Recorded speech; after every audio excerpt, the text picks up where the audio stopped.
पंक्तियां कुछ ऐसी हैं जिससे मैं सत्र की शुरुआत करना चाहूंगा। मैं दीवानों का वेश लिए फिरता हूँ, मादकता निःशेष लिए फिरता हूँ, जिसको सुनकर दुनिया झूमे लहराए, मस्ती का वो संदेश लिए फिरता हूँ। आइए फिर आज आपसे एक बार हमारा सामना हो रहा है। आज फिर एक बार मैं आपको एड्रेस करने जा रहा हूँ। मैं आपका शुभचिंतक, वेलविशर्स, आपका सिपह सलार जिंदगी के इस असल जंग में। और इस जंग को मैं पीछे ले जाना चाहता हूँ, जब एक भारत के महान कवि ने दो पंक्तियां लिखी थी, अंग्रेजी शिक्षा व्यवस्था पर एक कड़ा प्रहार किया था। वो पंक्तियां वर्तेंदु हरिश्चंद्र जी की हैं, जिसे मैं आपके लिए डेडिकेट कर रहा हूँ। 3 बुलाए 13 आवे, निज निज विपदा रोई सुनावे, आंख फटी भरा नहीं पेट, क्यों सखी सज्जन नहीं ग्रेजुएट। ये पंक्तियां उस समय लिखी गई थी जब भारत की स्थिति ऐसी थी, अंग्रेजी शासन शिक्षा व्यवस्था पर एक प्रहार था, लेकिन परिस्थितियां बदली नहीं, आज भी वही है। उदाहरण के लिए आप देख सकते हैं, बल्कि ये कह सकते हैं कि बहुत और बदतर हो चुकी है। उदाहरण के लिए आप भारतीय रेल की वैकेंसी और इसके बाद होने वाली ड्रामा को देखकर भली भांति समझ सकते हैं स्थितियां क्या है। संघर्ष हमारे जीवन में शुरू से अंत तक होता है। हम दुनिया में आज जन्म लेते हैं, संघर्ष के साथ हम दुनिया को जाते जाते भी संघर्ष ही करना पड़ता है हमें।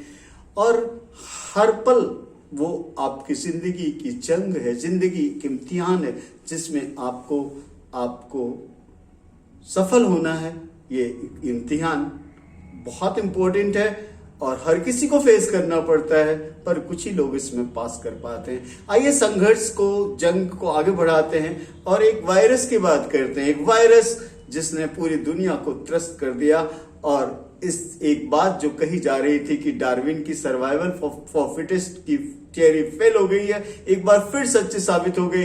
एक वायरस के सामने पूरी दुनिया अपंग, हैंडीकैप्ड हो गई है। लगता है वायरस का बोलबाला है, जब मन होता है वायरस का सारी चीजें बंद करवा देता है, जब मन होता है उसका खोल देता है। यहां भी संघर्ष है, और जो विजेता बनकर उभरता है वही जो फिट होता है अब भी के लिए, जिनका इम्यून सिस्टम मजबूत होता है, वही जीतते हैं, वही जीवित हैं। वरना कितने लोग गए, इसका तो कोई एग्जैक्ट डाटा आता भी नहीं है, ना ही कोई देश देता है। आइए अब आप अभी आज के शुभ दिन में आप जोर शोर से सरस्वती की आराधना, गॉडेस ऑफ मिनर्वा की पूजा करने में लगे हुए हैं। बिना पानी, ना जाने कितने नारे लगाए आपने।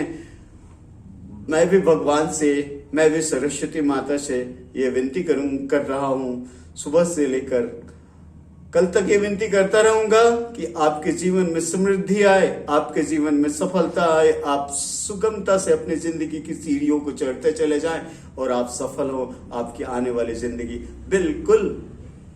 बिल्कुल तनाव मुक्त हो, टेंशन फ्री लाइफ जिए आप। मगर यहाँ पर एक सवाल है जहां पर आपको रुकना होगा कि क्या माता सरस्वती सबको वरदान देंगी?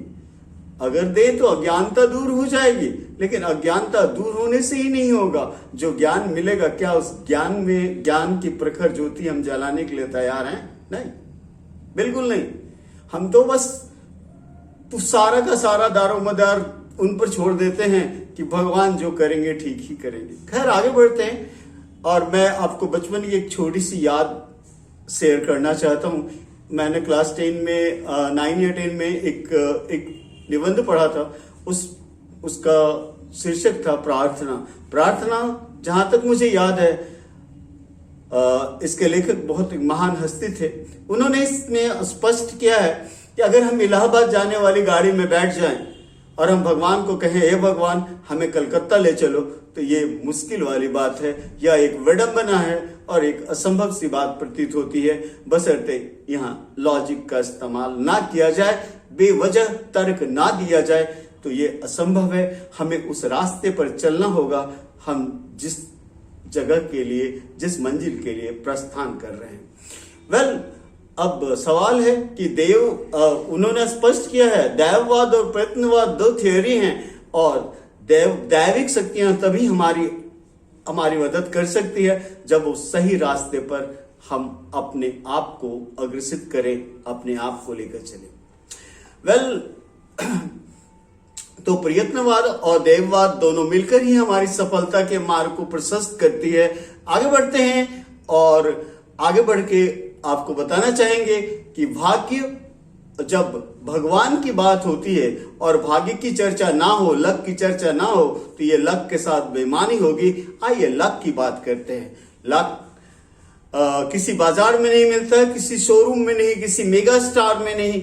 और लक अगर है तो वो अपने हाथों की मेहनत है, हमारा वर्क है, दिमाग हमारा किस कदर काम कर रहा है, इस पर लक हमें गढ़ना पड़ता है। लक बैठने से नहीं मिलती, लक चलने से मिलता है। द हार्डर यू वर्क, कहा गया है, the harder you work the luckier you are. जितना ज्यादा मेहनत करोगे उतने सफल होगे। मगर इस सबसे कोई हड़बड़ाने की बात नहीं है। आप अपना लिमिट सेट कीजिए, आप अपने आप को सोचिए, एक बार देखिए, अपनी ताकत को पहचानिए, अपनी औकात को पहचानिए और देखिए कि आप कहां तक उड़ान भर सकते हैं। मेरे हिसाब से आपके लिए लिमिट स्काई है, बेटर कहे एक शब्द में, एक पंक्ति में, इसके पीछे एक कवि की छोटी सी दो पंक्तियां हैं।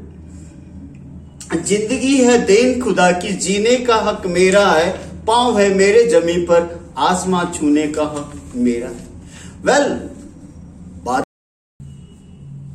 यह कह उठे, मुकद्दर के सहारे बैठने वाले हम नहीं, रास्ते के वीरानियों का हमें गम नहीं। जब चल पड़े हैं मंजिल के लिए, तो हमें रोक पाने का किसी में दम नहीं। अब मैं अपने दिल की बात, अपनी विश आपके लिए सामने रखना चाहूंगा, आपके सामने। तेरे खुशी बन के छलक जाऊं तेरे आंखों से, तेरे रुखसार से बहना मेरी तकदीर है।